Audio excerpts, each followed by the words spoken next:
What it do? I'm saying, talking about, let's chop it up.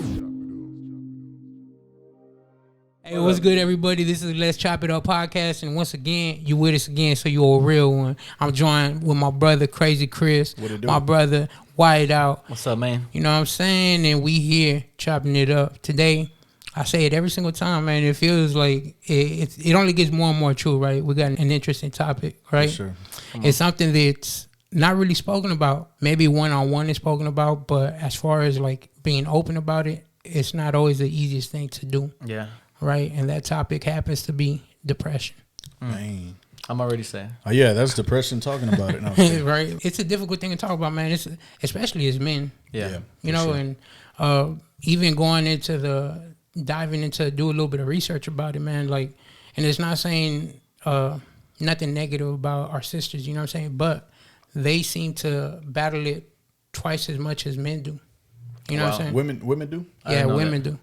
And one thing I was wondering, right, and we're already getting into it, but one thing I was wondering, is it because us as men don't speak about it? Yeah, I mean, for sure. I mean, you're always taught you a man. Yeah. Suck it up. You know what I'm saying? Get over it.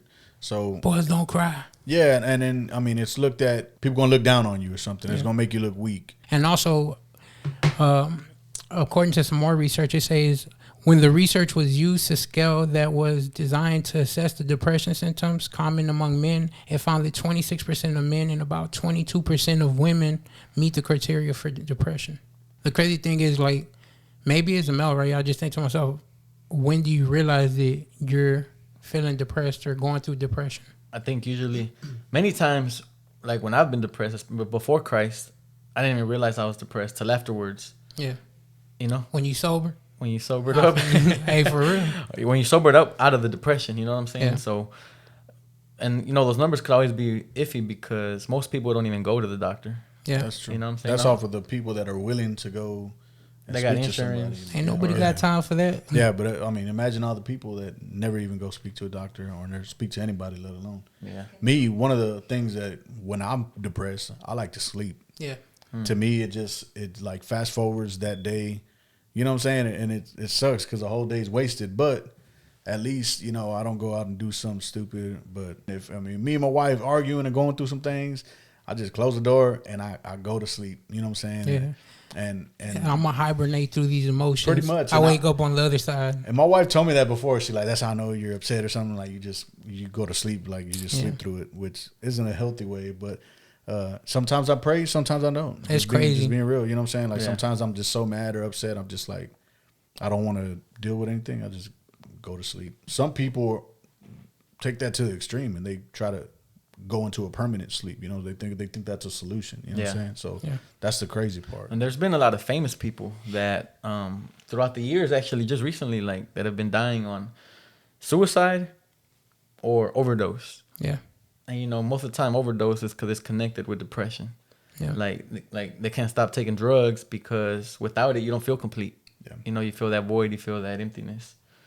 And it's crazy because these people have money, mansions, Ferraris, Lamborghinis, so much stuff that you would think, man, these people got to be happy. You know what I'm saying? Yeah. They have everything they ever wanted in life. They're debt-free, worry-free, living their best life. Yeah. Yet they're still depressed. Why? You know, God created us to be one with him from the beginning, to have a relationship with him. Amen. And when we don't have God in our life, there's always going to be a missing piece in our lives. Yeah. And it's crazy. So many people don't know about God, or they know about him but choose to ignore him. But they go trying to find that piece that's going to make them complete. Yeah. And nothing will ever satisfy them. So that sucks. You know what I'm saying? That people that don't know or don't have that. If it's hard enough battling depression with God, and what I mean by that is being saved, being in Christ, and still having these feelings and these emotions, to not be in him and not have that certainty of knowing him, and it must be on a whole nother level. For real. Yeah. As a Christian, right, for depression, what do y'all think it is that sometimes keeps us from speaking on it? Do you think it could be shame, guilt, the lack of awareness? It's definitely, I think shame. Shame? Yeah, like shame for me. like Mo is to me the closest person that I feel like I could talk to, right? And I remember when me and my wife were going through some things to where I was like, dude, I was in a bad place, man. Like she filed for divorce. I started drinking heavily, you know what I'm saying? And I really was like, dude, I don't know what to do with my life. Like at this point, like I don't even want to talk to God because I'm like, things just so messed up. I can't talk to God right now. And I knew I could. And the only person that I was like, I can talk to was Mo. But at the same time, it was so much shame that I was like, I can't even talk to Mo about this because one, I'm gonna let him down. I'm gonna feel like, two, I thought I was gonna be judged, which is nothing on Mo, you know what I'm saying? But I was just like, man, it doesn't look good. You know what I'm saying? Like somebody that, you know, we've been walking with God together for years, you know what I'm saying? We got saved around the same time.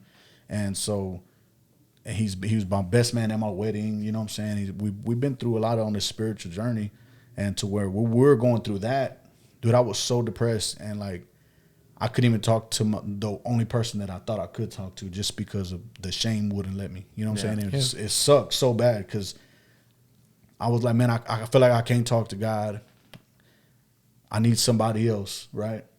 I can't talk to my wife. She was trying to, you know. She like, I don't want to talk to you. It wasn't a good time. Yeah, she was chunking up the deuces. You know what I'm saying? It was a bad time, you know. So to not have the one person that I feel like I could talk to was horrible, you know. So I blame it, or I not blame it, but if I could point out something that I think it would be shame. It would be shame why I felt like I couldn't talk to nobody. It was just a shame. Yeah, and that's big. I mean, that's happened to me too, you know. Like you're going through stuff, whether it's depression or something else. As a Christian, it's always hard to take that first step, you know. And we got to make it to where we know each other, we're family to a point. Like, man, there's no shame in this. Let me come forth. But many times and in many churches, that's not the case. Definitely. You know what I'm saying? Like a lot of people go through depression, and some people backslide, some people go off and do other things. Some people even committed suicide while in the church, while in leadership. You know what I'm saying? And some people just get through it, but it's like you suffered. You had all this unnecessary suffering because you could have spoken up. You could have talked to somebody. Yeah, and man, before Christ, the way to deal with depression was, man, I'm going to drown in it. You know what I'm saying? I'm gonna drink until I don't feel nothing. I'm gonna smoke. I'm gonna do this, do that. Go out to parties, just fill up that space, that time. You know what I'm saying? And it leaves you just as empty as you were before, and even worse. You know what I'm saying? Because you're coming out of it, man. But it's crazy to think that there's been many pastors, leaders. You know what I'm saying? That have gone the route of committing suicide. You know what I'm saying? From the lack of being able to speak to people. You know, and I think it goes back to that shame and that guilt. Like, how do you tell people when you begin to feel that people are starting to put you on a pedestal, and even family, you know what I'm saying? Like, oh, he's a Christian, like his life's perfect. And to be honest, like being a Christian doesn't make your life perfect. Yeah. You know, it's like the battles really do become more, you could really tell where life was off, you know, and trying to get right with God and that sanctification and just seeking him. It's hard to sometimes reach out to people and be transparent like that. Yeah. And I think too, I was reading online that social media actually increases depression and anxiety, and because you get this fear of missing out. And I think that crawls into the church many times, whereas the church, we see this pastor successful, this is what it looks like. This people that are a power couple, this is what it looks like. When really they're struggling too in the back, but they're not posting that. Exactly. And then that's all we're seeing. We're consumed. We're spending too much time on our phone, and that depression starts crawling into us. You know what I'm saying? Into the church, because according to the study, it's like you get this fear of missing out. You think everybody else is having such a good life. They look good. They got a six pack. They got money. You know, they're doing it big. Not the money, the six pack. No, I'm just kidding. You know, like they're doing it big. It's kind of like a show, and then you're like, oh, that's not happening in my life. And then you scroll, and then same thing for the next person, then the next person. And then you feel like, well, God doesn't love me. Why? Like, you know, I don't got a six pack. I only have 800 followers. Like, no, that's not enough. The crazy thing about it is that, man, social media, people post highlights. You know what I'm saying? Like, people aren't really posting. I mean, not everybody, right? You have some people, they put it all out there. You gotta post low lights. You know what I'm saying? Well, I wouldn't recommend that either. You might discourage some people. But yeah, I mean, even my wife and I, we post happy pictures, you know what I'm saying? Like, I've never posted a picture of me. You know what I'm saying? Like, I've never done that. You know what I'm saying? And I don't recommend people do. I think that's not a good look. You know, but yeah, I mean, if that's the bad thing about social media, can be a bad thing. It doesn't have to be. A lot of people fast from social media because sometimes you feel it. You know what I'm saying? And when you recognize it, okay, yeah, take a break for sure. But don't compare your life to other people. You know what I'm saying? Be content wherever God has you at and whatever He's doing in your life. But it's hard not to. Like you say, you scrolling down and you see all this stuff, and it's just like, oh man, I want to do that. Oh, why can't I look like that? You know what I'm saying? No, yeah, and also just to follow up on that, what the study was saying was that they took like, I don't know, hundreds of college students, and that they limited their phone usage to only 10 minutes per app per day. And that within 2 months... Per app per day? Yeah. Oh, that's not bad. I got a bunch of apps. Like, right, per platform, like Facebook, Instagram. And that within 2 months, they were all like more happy and they felt more full of life. And they felt like they had a bigger purpose in life. Yeah. That's compared to when they were on social media, they felt more like sluggish, not wanting to do things, like feeling unmotivated, right?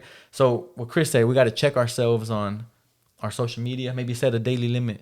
Hey, 30 minutes tops. And these phones, you can set like literally, I seen the other day, I'm like, I didn't even know I had that. They had focus mode, and they pretty much like will turn off your social media stuff to just focus on whatever. You on Android? Samsung, team Android, baby. That's my boy. You know what I'm saying? No, it's crazy. In 2014, Lifeway had made a survey, right? And they surveyed 1,000 pastors, right? And they just happen to be Protestant pastors. But it says about 74% of them know somebody personally that has battled depression. And it says 23% of the pastors report having personal struggles with mental illness themselves, yet 49% of the pastors rarely or never spoke to their church about mental illness. To think that it's like a lot of them are battling it, but they don't even speak about it with their church. That's a big number, 25%. And even then, like if I was a pastor 23. and Lifeway was asking me these questions, would I really be like, yeah, I battle with depression? You know, I'd probably be like, oh no, the Lord has cleansed my mind. Blessed, brother. You know and that goes back to the idea of us as men sometimes trying to hold it in, you know what I'm saying, and not really being open with it. Yeah. And not only, well, it's bad enough as men. We have a lot of pride, you know what I'm saying? Like as a man to really just open up and share our feelings or our thoughts, it takes a lot. And even as a man of God, you become saved and even you get put in a leadership position like a pastor, those things don't just go away. You know what I'm saying? Like you still deal with pastors. Pray for your pastors, man, because pastors they're not immune to these things. You know what I'm saying? Everybody in the faith goes through the same kind of struggles to one point or the other. I think an unfortunate thing, I mean, for me personally, right, it's one of those things like I'm going to bounce back. You know what I'm saying? Like, this is just a season. I'll be back. You know what I'm saying? And the unfortunate thing, whenever you're not reaching out to people, whenever you're not looking for the brethren, you know what I'm saying, or people to lift you up, man, it's very easy to fall. You know, woe to him who walks alone, for when he falls, who will help him up, man? Exactly, you know. Sometimes whenever you're in that leadership position and you have people looking up to you, how you have to almost seem like a Superman. Yeah. You know what I'm saying? You can't let people see what's really going on. Yeah. You know what I'm saying? Who do they reach out to? Yeah. Exactly. And that's something we got to break, bro, like as brothers and as the church. Just to give you an example, like Pastor Jeremy Foster from Hope City, one thing I really love about their church is that he's the pastor. He oversees people. But every week, he says he has a meeting with, I think he said like 5 or 6 other men that are older than him and that they're over him. And they check him. Yeah. They check his emotions. They ask him about lust. They ask him about mental health. You know what I'm saying? But I feel that a lot of churches lack that. A lot of church, the pastor is like the head, and that's the end of it. You know? Like I said, it's a lonely place at the top. 49% of pastors rarely or never spoke to their churches about mental health. You know what I'm saying? So it's just never addressed in the church. Yeah, definitely. I've never heard a sermon. Well, I've never attended a service that talked about mental health. But even, let's say, on a group like that, a smaller group, is that discussed even then? You know what I'm saying? Like, I doubt it. You know what I'm saying? Like, it's not really talked about.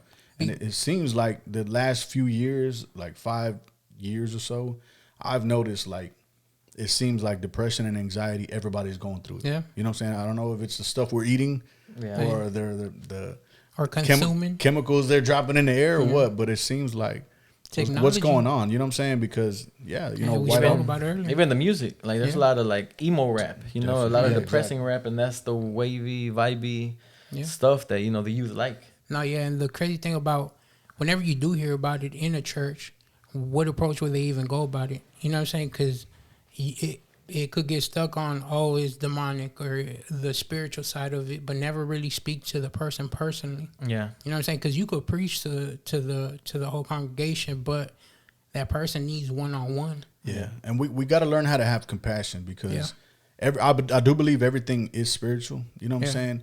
But at the same time, God created us to have all these emotions. You know what I'm saying? Even though sometimes some are more sensitive towards different emotions. You know what I'm saying? God gave us these emotions. So I think it is a mental thing. You know what I'm saying? It's something that chemical imbalance in our bodies or what? You know what I'm saying? I don't know what it is. I'm not a doctor. You know what I'm saying? Yeah. But I wouldn't straight up say to somebody like, you're having thoughts of depression, pray through it. You're possessed. Yeah. You know what I'm saying? Like, you know what I'm saying? Like, we have to have more compassion, especially for me, because like I personally, like I said, I've gone through depression, but I've never, and even I've had thoughts of suicide, and I wanted to end my life. You know what I'm saying? But I've always like, suck it up, Chris. Let's go, keep moving. You know what I'm saying? And I never let it keep me down. But certain people have let it consume them, you know what I'm saying? And I'm trying to show compassion because so many people hurting, you know what I'm saying? I want to be able to show that compassion and love for the people, even though I don't go through it personally. People are battling with that stuff every day. So we have to learn to communicate with those people and show that love because everybody's different. Yeah, because I would definitely say there's like a demonic influence, but you're not always possessed by a demon. It's not a demon called depression. Like, you're a human. God made you with emotions. You know what I'm saying? Like, it's your freedom and it's your right to feel a certain way. Yeah. Just like, oh, you're happy? Oh, that's an angel. You know what I'm saying? Like, oh, you're depressed? That's the devil. You know, it's a demon. I mean, there could be demonic influence, but we go through stuff in life, man. Like, we're humans. You know what I'm saying? We have freedom to feel. That's one of the traits God gave us. Because, you know, in the Bible, God, there's times where he got upset with the people of Israel. You know what I'm saying? There's times where it talks about God's delight in people. You know what I'm saying? So God made us emotional so we could express ourselves through our emotions and not necessarily be, oh, that's demonic all the time. That's the demon. And even going back to the idea of pastors, man, there's been pastors that have committed suicide. In May, matter of fact, in May of 2020, this year, Pastor Darren Patrick, he was a pastor of a mega church. He ended up committing suicide. Okay. And even before him last year, another pastor, and I think he was like an associate pastor or if not the head pastor, Jared Wilson. I don't know if y'all heard about him. No. September 9th of 2019, he took his life, right? And the crazy thing about it is that he was a mental health advocate. Whoa. That's crazy. So he dealt with helping people overcome depression, suicidal thoughts, you know what I'm saying? He was there to help them. But it goes back to like, who do you get help from? You know what I'm saying? Yeah. So that I think I mean, that's crazy. Somebody that specifically helps people get through that took his own life. Yeah. You know? Yeah. So. And one of his last posts on Twitter, and I believe it was the day of, if I'm not mistaken, he wrote, "Loving Jesus doesn't always cure depression. Loving Jesus doesn't always cure PTSD. Loving Jesus doesn't always cure anxiety. But that doesn't mean that Jesus doesn't offer us companionship and comfort. He always does that." Wow, that's crazy. crazy. Mean, just to break it down, I'll just read the first line, right? Loving Jesus doesn't always cure depression. What do y'all think?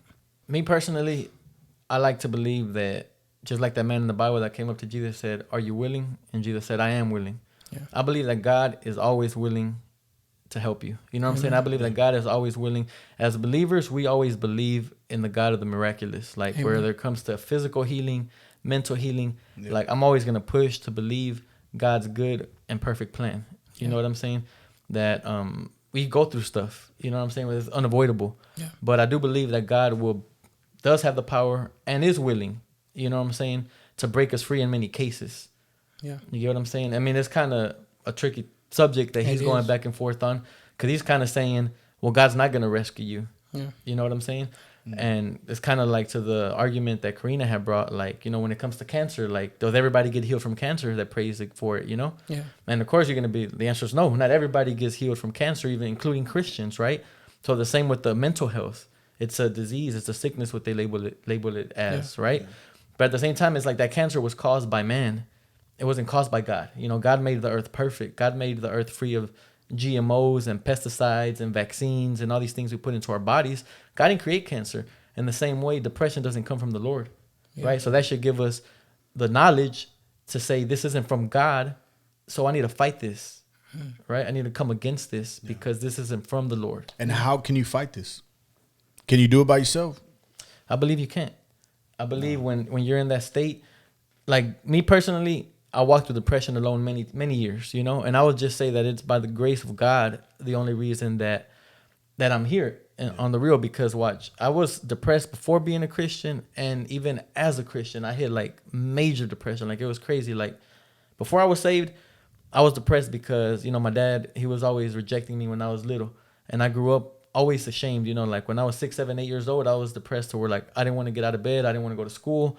My mom was like, she didn't know what to do with me. She was all like, why do you want to go to school? Yeah, she thought maybe I was being lazy or something. But after a few days, she would realize like there's something wrong, you know, like if somebody bullying you. And yeah, I was being bullied.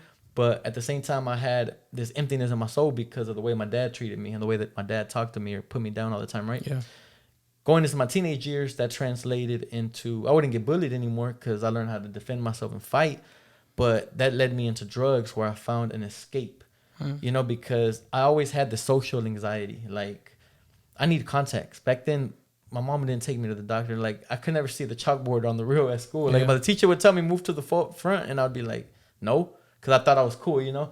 Yeah. But it gave me social anxiety everywhere I was at because I didn't know who was looking at me. I didn't know what was happening, right? Yeah. And I had all this depression within me that when I found drugs, that was my escape.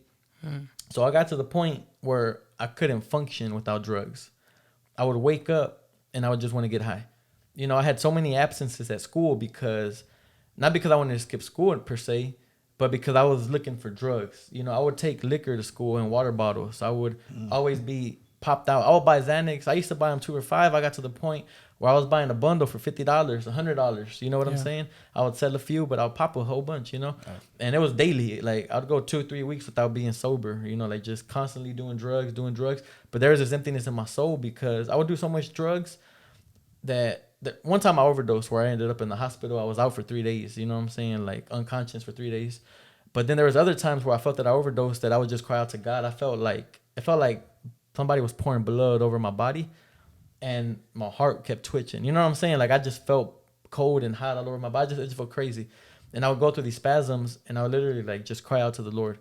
And there was times where I would just lay down in my room, just barred out, pilled out, all kind of drugs, cocaine. I smoked crack a few times, always drinking. And I'd just be crying on the floor. Like, God, save me. You know what I'm saying? Like, just crying out to the Lord. I know that sounds kind of crazy. Like, what? White? That's why they call me whiteout. Nah, but, you know, and it was just crazy, like, acting like ain't nobody do preems. Straight up, you know what I'm saying? Yeah, so basically, that was a whole season before the Lord. Yeah. And then I ended up getting saved when I was 19 years old, which was like a whole miracle of itself, right? Come to church. I'm happy. I'm full of joy, full of love. But at the church I was at, I had no fellowship. Like, not to be like, make it about race or anything, but I was like the only Hispanic in an all-white church. Yeah. There was one other black dude, and then my homeboy used to come, but he was like halfway in, halfway out. And I felt like half the time he wasn't helping me. Like, he was more like putting me down and stuff, right? Then as a Christian, bro, like, I started coming off of drugs. I was going through so many like bodily changes that I had to go to the doctor. My mom actually took me with Medicare or some Medicaid or something. El chip. And El chip, something like that. Even like what we heard with Lil Roddy last week when he spoke about whenever he came off, he ended up having a heart attack. He ended up having a heart attack. And that's true because your body reacts different. Yeah, that withdrawal. It got to the point I had to go to the doctor and they were checking my liver, my kidneys and all that stuff, bro. Yeah. And I had to deregulate or something. They put me on some medication that I read about it a few years later. They stopped selling it because it actually, one of the side effects was depression and people were committing suicide off of it. Man, that's another thing. Imagine as a Christian, I got saved. All my worldly homeboys, they're gone. Like, with the first party I had as a Christian, I invited all my homeboys. They showed up. They're like, where's the booze? Yeah. I was like, man, we're doing it clean now. Bro, they said, we're going to go to the corner store. We'll come back. They never came back. No. I had like 3 homeboys that stayed there with me, you know, and they're my real homeboys. I know them, you know. Everybody else was gone, you know, and then that's kind of my life after that. Like, I had no worldly homeboys. And then, they, you know, the heights was changing, so a lot of my homies were moving, which was good for me. It kind of helped me. And I had no friends at church, you know what I'm saying? Yeah. I felt like everybody was... There were some people that were real, and there were some people that were kind of judgmental, so I always had that whole battle. And then they put me on this medication. I can't smoke weed anymore, which is what used to make me happy all the time. You know what I'm saying? I told the Lord I'm going to stop having sex, which releases joy to your body. You know what I'm saying? And then they're going to put me on this medication that depresses you, bro. So I was just on this lonely, depressed road where, like, it got to the point I would be driving and I'll say, God, let this 18-wheeler run me over, please. I'd be like, let it kill me. Yeah. You know what I'm saying? Man. I would have these ideas, like, where I'll catch the bus, I'd be like, man, let this bus kill me. Or let this bus flip over and let me be the one that dies. Like, I used to have these thoughts, and that would be my prayer to God. Wow. Like, let this 18-wheeler kill me. That boy like Elijah. Like straight That boy up, you said, know? God, just save me now. I just want to die. Yeah, like, I just want to die. Like, there's no purpose. Like, thank you that you saved me.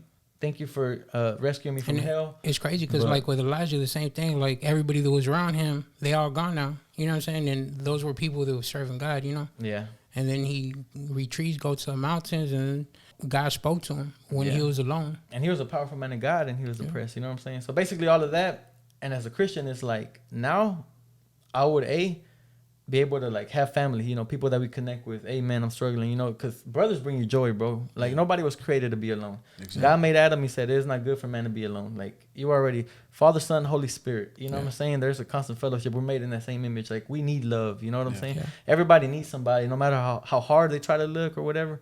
You need somebody, right? Yeah. Long story short, as a Christian, I was on this medication for like 9 months.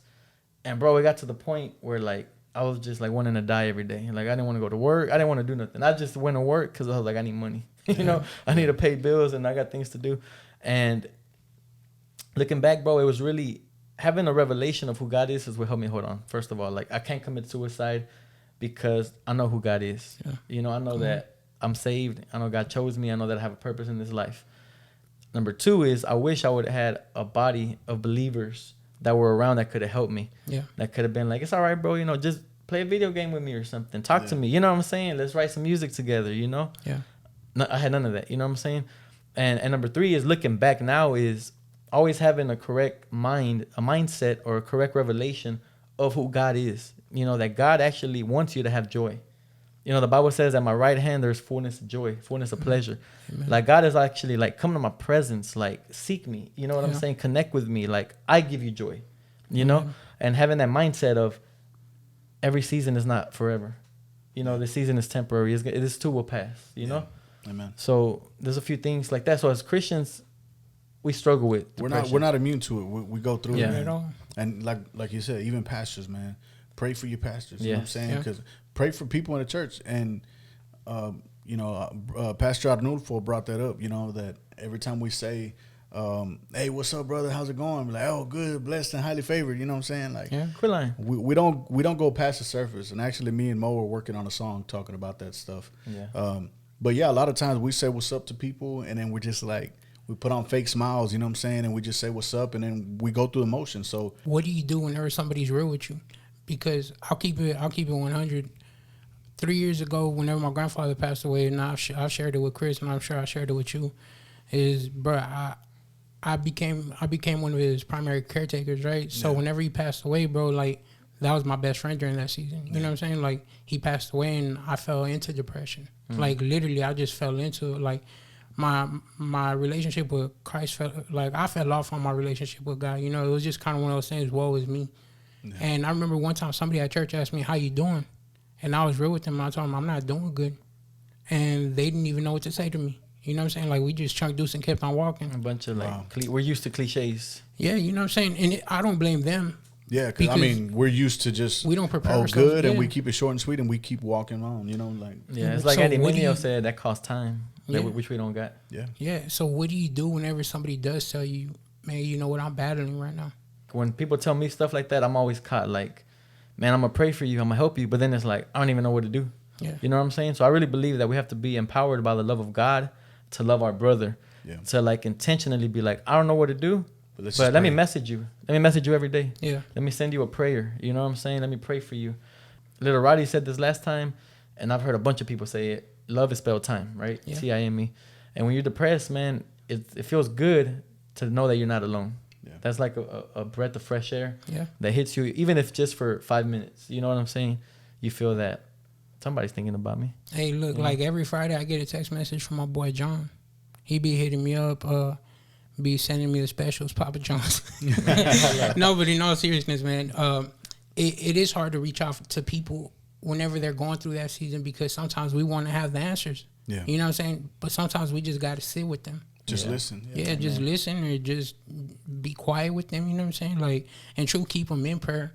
You know, and whenever God brings them to mind, reach out to them, because a lot of times we overlook that, you know what I'm saying? Oh. And another thing too, and I hope that out of this conversation that we have today, that people will be encouraged to speak up. You know what I'm saying? To just talk to somebody. You know what I'm saying? And just be real. Like, people get that stigma that Christians are supposed to be perfect. Yeah. But like we've been talking about, everybody goes through something. Let's be real with each other. No, and the unfortunate thing is, like I said, we wait until we think in our head, I'm going to get over this, and then I'll be transparent with people.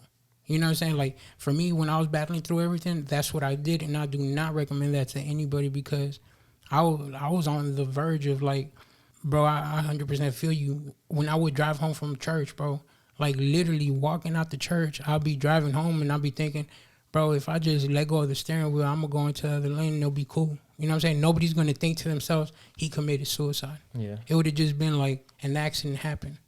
But in my head, it was like, I don't want to be here no more. And it was a prayer to God. It's like, God, when I'm close to you, I feel amazing. But as soon as I'm out your presence, and the way of, like, not seeking you 24/7, I feel alone again. Yeah. You know what I'm saying? And the unfortunate thing, and it's not to point fingers at church, you know what I'm saying? But sometimes that relationship in church isn't there. The whole religion, we need to kill that. The whole being fake with one another. Like, we got to get to the point where we're family. Blessed and highly open. Favored. Because I'm blessed and highly flavored. Yeah. But I'm struggling right now. Yeah. You know what I'm saying? Like, are you telling us, or? No, I'm just. we'll talk afterwards. We'll talk off there. Keep it real. But you know what I'm saying? Yeah. Because, like you said, bro, you were coming right out of church having those thoughts. Yeah. Nobody knew about it. Everybody was like, happy Jigali, let's go back home and let's do our own thing. Because why? Because we're not family. And what was crazy, bro, I would literally be able to walk out of church and nobody say a word to me. And then the next week they see me and be like, oh, Mo, I ain't seen you in church. I'm like, bro, I'm here more than most people. I'm in the sound booth. You know what I'm saying? Like, and that would hurt too, because it's like, I'm invisible. Yeah. You know what I'm saying? You got this big old wall. You can barely see. You know what I'm saying? I see y'all, but you don't see me. Nah. No, but literally, I'd be able to walk out of church, bro. And like I said, that was a real conversation I had with somebody when they asked me how I was doing. And I told them I wasn't doing good. And they didn't know what to say, bro. We didn't have a real conversation. And it's nothing against that person. You know what I'm saying? I love them like brother in Christ. But we don't know what to do whenever it gets real. Yeah. You know what I'm saying? Because the lack of being real. So talk to people. Talk to somebody, anybody. Yeah. If you don't have somebody like that you trust, you know what I'm saying, try to talk to your pastor. You know what I'm saying? I know pastors do like counseling and stuff like that. Yeah. If you don't even feel comfortable, then they got psychiatrists and stuff like that. Talk to somebody, you know what I'm saying? Yeah. And make sure you're in a church also. Yeah. Not just Bible based, right? Seeking God, but in a church where you actually get plugged in. Yeah. Because it's like, easy to go to a small group, like you're saying, like get intimate with family. people. Yeah. Don't just show up and leave. Yeah. And it's hard, bro, because Chris know me, and I say it all the time. I'm antisocial. Chris would always get on me. He's like, bro, you got to break out of that. I'm good at putting it on the front. Most people that talk to me, it's like, oh, he cool people, or he don't seem like that. But to be honest with you, having conversations with people, and for a while they would be hard at church because they want to talk about sports, and I just want to talk about, especially during the time when I was battling, I just want to talk about God. And it's like, bro, I don't know what's going on in sports. I would see Mo, like, I'll be talking to somebody out in the front, and then while I'm talking, I see Mo leave the sound booth and just exit through the side, you know what I'm saying? And then he'd be like, nobody said what's up to me. I'm like, boy, I seen you sneak out. You didn't want nobody to talk to you. But antisocial, and even then, you know, you kind of just, sometimes you don't want to say what's up. Yeah. I've done it too, you know what I'm saying? Especially, I've been in the sound booth too. Like, it's easier to just avoid those, hey, what's up, man? How you doing? And then be forced to be like, oh, great. You know what I'm saying? So people know, Chris, the reason I would walk out and Chris would see me, we'd be in the sound booth the whole time. So it's like me and him, I was blessed that we still had our fellowship, you know what I'm saying? Yeah. Our friendship. Though during that season also, like, we had separated, you know what I'm Yeah. saying? Like, not in a bad way. We see each other at church, but Yeah. that's what it started becoming, you know what I'm saying? Because he was battling with stuff, I was battling with stuff, and it just kind of... And we didn't And even y'all reach didn't out even to know? each other. Y'all didn't No, even because know? Man. we kind of just fought that on our own. You know what I'm Yeah. saying? Which is sucks because it's like, that's my brother. You know what I'm saying? And Yeah. it's like, that's one of my closest brothers. Yeah. My His arm bearer. the closest brother that I have. Yeah. And so even in that season, like he said, he didn't reach out to me about it, and I didn't reach out to him. So we'd see each other, and it was just like, "What's up, bro?" You know, and it was just love, but it wasn't like we weren't, for whatever reason, if it was shame or whatever, we just didn't. We weren't real with each other to be like, That's crazy. "Man, dog, just pray for me right now, please, bro." Like I've been, Yeah, I've and been that's going one of through the enemy's tactics is isolation. Exactly. Because he's like a lion, bro, like waiting to devour. And lions just wait for that one little sheep to leave the flock or that one little Absolutely. gazelle or whatever. And isolation, it works for the enemy because you can meet up on Sunday, but you ain't connecting. No. You know, the body is built together with its ligaments and its joints, the Bible says, meaning there's a connection. Like we need that connection, bro. And we got to get to the point where, like you're saying, I could just come up, hey, bro, pray for me, bro. Like I really need it right now. Like emotionally, I'm struggling. I'm going through this at the house. My marriage needs prayer. You know what I'm saying? And to be honest with you, during this whole quarantine, I wouldn't be surprised if people are battling even more than before. Oh, it's already reported, bro. Yeah. Because of coronavirus, suicides have increased. It's sad to think that, man, we lack support and we lack reaching out to one another. You know what I'm saying? Like, bro, I thank God that I've had the opportunity to go to other men's groups. You know what I'm saying? Because even at our church, it kind of it stopped for a while. You know what I'm saying? Yeah. And it's difficult. Yeah. And we need that interaction. We need that ironing, sharpening iron. exactly. Yeah, that's true, man. Like when we were in Mexico, we met this guy, and it just takes an act of kindness and reaching out, bro. Like we're driving down the street, and this guy's crossing the street trying to carry a bed frame, but he looked kind of old and he was struggling, bro. Like he was stuck in the middle of the street with his bed frame, and then I'm with Bertin and Kevin. And they're like, man, let's go help him. And I'm like, all right, cool, whatever. At first, I was all lazy, but I was like, He's like, nah, this is where I'm setting up camp. I know, right? And then somebody had gave him that bed, and he was trying to take it to his house or whatever. But we're like, man, go to church with us. We're having a church event. They were selling hamburgers for the youth and trying to raise money for the youth event. Yeah. And the guy's like, all right, cool. I'll get in the car. He starts talking, and he's telling me, man, I used to know the Bible. I backslid, la, la, la. And then when we get to church, like it's not even a church service. He just walks in, sits down, and he just breaks out crying, like groaning from the soul type of crying. It And wasn't a church service. You said Nah, it wasn't a like, church everybody service. was just there for like a fundraiser. Or something? Yeah, they were just the pastor. It was a small church. He was just selling hamburgers outside, and we're just inside eating on some tables. But just the presence alone of where Yeah. he was at started crying. Yeah, and The he house just of started, worship. and also the people, because he was all like, he started just crying, and then we're just looking at each other, and then he's just like, y'all don't understand. He's like, y'all don't understand how broken I am on the inside, how empty I am. Wow. And he was like, I want to be like y'all. He's like, I want to be normal. I want to be happy. He's like, basically, he was an alcoholic that lost his family. And he said, yesterday, I was trying to commit suicide. And my sister stopped me because, somebody told her that I was acting crazy out there. Yeah. And she's the one that brought me home and calmed me down. And he's all like, but I'm struggling, man. He's like, my wife left me. She has my kid. They left me. I lost my job because of alcoholism. He's like, I can't find a job because of the current situation we're in. And he's like, basically everything's going bad. He's like, I've been alcoholic my whole life, but it's to the point that I can't take it anymore, right? Long story short, we were praying for him. We ended up going to where his wife was staying. We ended up praying for her. She got like so much deliverance and healing. And she was actually trying to seek the Lord because she came out of the cantinas and being an alcoholic too. His son came to church. He gave his life to the Lord on Sunday without gave his life to the Lord without anybody like pressuring him or like, you know how usually sometimes at church That's you can the feel love of pressure. God. Like he himself, he was all like, I want to give my life to the Lord when there was an altar call and we're praying for him. I just think about it, man, it was just one act of kindness. Yeah. Yeah. Changed. It was a whole ripple effect. We could have been like, hey, muévete, or we could have been blew like, the horn at him or swerved around him. or not even cared about him, and Or sometimes that's just what it helped him takes, get man. the bed to the house and just left it And at just that. forget him, yeah. But that's what the enemy wants: isolation, bro. He don't want us stretching out, doing acts of kindness, connecting with one another. And think about, I mean, that's crazy, that ripple effect.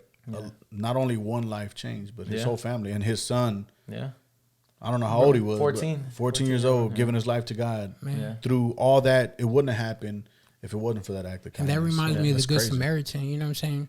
One came by, just saw him. The other one said, I'm going to pray for you. Yeah. until the Kept Good on Samaritan. walking. Yeah, until the Good Dang. Samaritan came and actually did something. And that's the majority of our church Yeah. life is Yeah. just saying, I'm gonna pray for you. Yeah, because the people Keep that said on. that, they were the religious ones. You know what I'm saying? Like, and it's very easy for us to fall into that category. Yeah. We're just saying, "Oh, I'm gonna pray for you," or just seeing somebody hurting and be like, "Well, some God will send somebody." Yeah. Yeah. You know what I'm saying? When God's already called us to do things like that.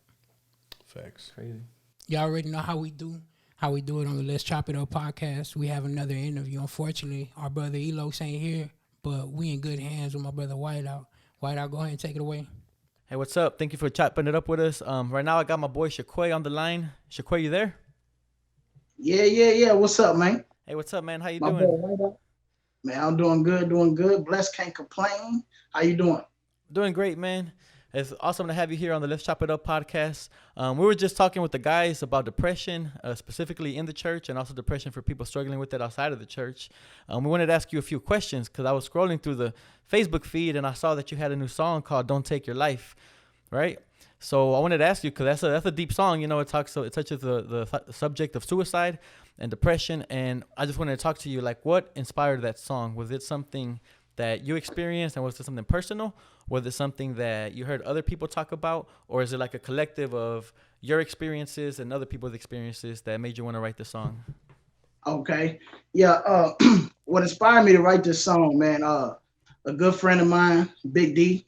A lot of people know him as Big D. His name Daniel Esquivel, and he have a niece that was going through some hard times last year, and she was in a very toxic, abusive relationship. You know what I'm saying? So, and on top of that, they was abusing drugs as well. And she was really, really deeply in love with this guy. And at the time, she was in school. She was in college. Okay. And the guy ended up breaking her heart, ended up breaking up with her. And she started to try to overdose and try to kill herself. Oh, man. And she was even planning on dropping out of school. So she ended up calling Big D and just telling him, like, hey, I'm going through this and I want to kill myself. So Big D had relayed the message to me, and he was deeply hurt about it. And so I ended up praying, man, and the Lord gave me a song to it, and I wrote it, man. And so Big D ended up sending that song to her, and she got delivered and got a breakthrough, and she didn't kill herself, man, and she actually finished school after that. Oh, wow. Awesome story, bro. Yeah. So actually it came out of somebody's experience, and you actually wrote that song for a specific situation, and God moved through it. So there's power in the Christian hip hop, right? There's power in the music. Amen. Now, I was listening to some of your music, you know what I'm saying? And I remember the song you had called Temporary. And just talking about the subject, knowing that we were going to talk to you, I remember there was like a bar or a verse where you said you overcame depression. Now, have you gone through depression yourself as a Christian, or was it like before you came to Christ? How does that kind of relate? Shoot, I went through depression, man, before and when I came to Christ. You know what I'm saying? And before I came to Christ, I think it's because, my mother died when I was 6. She died from cancer. Wow. And she was a strong believer in the Lord, you know what I'm saying? And I was always confused, like, why she had to go. Yeah. So dealing with that, my dad wasn't around. He left. And getting raised by my grandparents, they was older, but they never related to me emotionally. Yeah. So, like, I had a lot of emotional scars. I feel like I couldn't talk to nobody. I couldn't vent to nobody. I couldn't express my feelings because, you taught to, you're a man, keep your emotions in. Yeah. But you don't know, if you keep your emotions in, it causes more damage and more pain because eventually you're going to explode. You know what I'm saying? And so all those emotions I had balled in, it just turned into rage and anger. And I started to abuse drugs. I started to cut myself at night. I tried to kill myself before. And but God just had his hand on my life, man. Amen. And when I got saved, I dealt with depression, I want to say, after going through some church hurt. Yeah. And that kind of brought me into a low state. But at the same time, man, I was very encouraged because God is my helper, man. Yes. He was right there with me every step of the way, bro. So. And, just as we talked on the podcast, everything you go through, man, God builds you up, right? And I love the message that's on your new clothing. It says, can't stop what God has ordained, right? What God ordained? Yeah, that's what it say on there, man. Can't stop what God ordained, you feel me? And what inspired that phrase, bro? Like, you just feeling unstoppable or what? Yeah, I got the hats to go with it, but what inspired that phrase, man, was I was going through a tough time in my life. I would say earlier this year, and I was kind of questioning my purpose, man. Yeah. I didn't, enemy was pouring a lot of doubts and a lot of fears, a lot of discouragement in my life, and it just got to a point, man, where I prayed about it, and I was like, you know what? Man, he can't stop what God established. He can't stop what God ordained, because he who started the work for me gonna finish it, man. And so I created a T-shirt, man, and I posted it, and a lot of people just showed love, man. And so I was just like, you know what?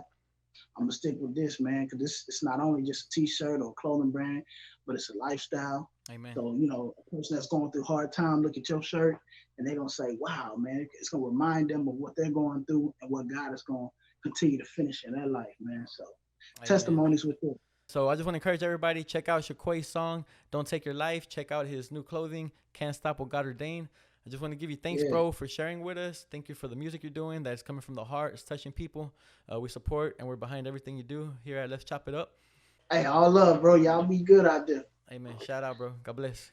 Bro, like I said, it was going to be a good topic, right? If you was with us through this whole thing, you're a real one. And if you battling with any type of depression, please reach out to somebody. And we'll make sure we leave some phone numbers you could call. You're not alone. Seek God. Seek fellowship. Like, really, that's what it comes down to. I want to say I appreciate y'all because y'all been real ones to me. For sure. You know what I'm saying? I love y'all, and I love y'all too. I love you too, bro. Love you too, bro. Yeah, so once again, you've been with us on the Let's Chop It Up podcast. Make sure to like, comment, subscribe, and we're here for you. God bless. So don't take your life